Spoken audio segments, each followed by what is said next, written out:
orang yang bodoh, orang yang tidak tahu apa-apa, tojuk bi ulama, orang yang bisa kenal ke pangeran. Orang yang goblok, nggak tahu apa-apa, kalau duduk dengan orang yang punya ilmu, bisa dia tuh sampai kepada Allah, ngerti caranya sholat.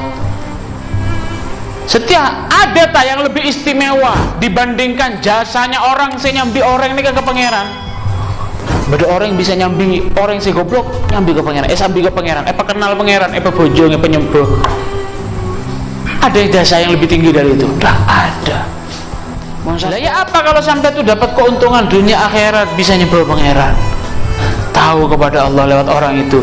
Tak mungkin orang itu bukan orang yang istimewa, pasti orang itu orang yang istimewa. Toh saumpama sobung sing ngaku yang selama itunya tak istimewa, tak keramat, tak apa, tak ada kekeramatan yang lebih tinggi dibandingkan bisa madepak orang ke pangeran sobung.